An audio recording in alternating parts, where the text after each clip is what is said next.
கிறிஸ்துவுக்குள் பிரியமான சகோதர சகோதரிகளே, உங்கள் அனைவரையும் தினமொரு முத்துக்கள் நிகழ்ச்சியில் சந்திப்பதில் மிகுந்த மகிழ்ச்சி அடைகிறேன்.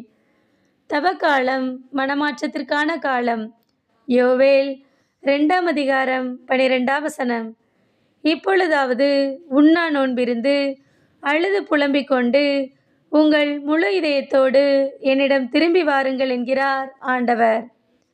பிரியமானவர்களே, தவக்காலம் என்பது மனமாற்றத்திற்கான காலம். பாவங்களில் வாழ்ந்து கொண்டிருக்கும் மனிதர்கள் மனம் திரும்ப வேண்டிய காலம். மனிதனின் சுய ஆய்வு பயணத்தின் காலம். இதற்கு அடையாளம் நெற்றியில் பூசப்படும் சாம்பல். சாம்பல் என்பது தவத்தின் தொடக்கம்.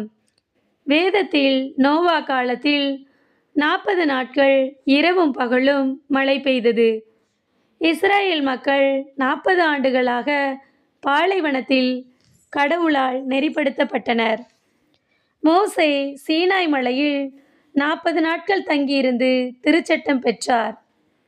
இயேசு அழகையால் சோதிக்கப்படுவதற்கு முன் 40 நாட்கள் உண்ணா நோன்பிருந்தார்.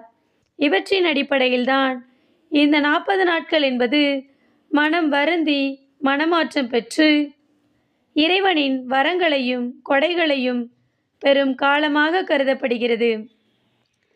இறைவனின் அருளை பெற விரும்புபவர்கள் தங்களை தாழ்மை நிலைக்கு தள்ளி இறைவனை முழு மனதுடன் ஏற்றுக்கொள்ள வேண்டும் என்பதையே இந்த தவக்காலம் நமக்கு நினைவூட்டுகிறது.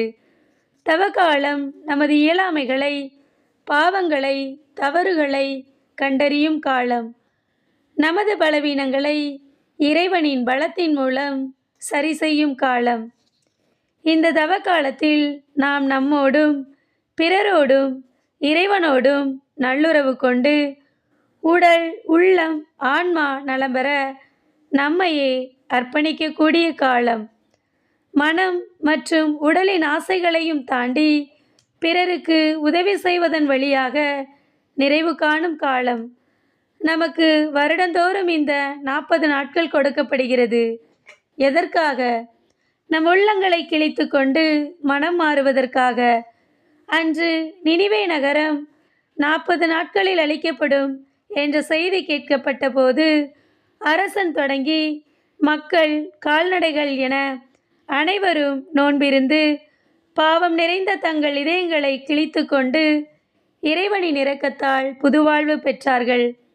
அதே போன்று நாமும் நம்முடைய பாவம் நிறைந்த, பகை நிறைந்த, பேராசை நிறைந்த, அலட்சியம் நிறைந்த, இறை அச்சம் இல்லாத நம்முடைய இதயங்களை கிழித்து கொள்ள வேண்டும். அப்போதுதான் நம்முடைய இறைவேண்டல் அர்த்தமுள்ளதாகும். நம்முடைய தர்மம் பயனுள்ளதாகும். நம்முடைய நோன்பு பொருளுள்ளதாகும்.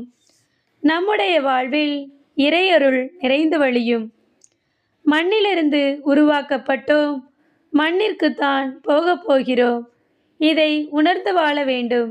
இந்த தவக்காலத்தில் ஜபம், தவம், தானம் வழியாக இறைவனை இன்னும் ஆழமாக அனுபவிக்கவும் அவர் தருகின்ற இரக்கத்தையும் மன்னிப்பையும் பெற ஜபத்தின் வழியாக இறைவனோடு நல்லுறவு கொண்டு இந்த 40 நாட்களும் பயணமாவோம். இந்த தவக்காலத்தை அருளின் காலமாக மாற்ற முயற்சி செய்வோம். அன்பு இறைவா, இந்த தவக்காலத்தை தொடங்கியிருக்கும் நாட்களில் நாங்கள் ஜபம், தவம், தானம் வழியாக எங்களையே தயாரிக்கவும் எங்கள் பாவ வாழ்விலிருந்து முழுமையான மனமாற்றம் பெறும் காலமாக மாற்ற எங்களுக்கு உதவி செய்யும் இறைவா. ஆமென்.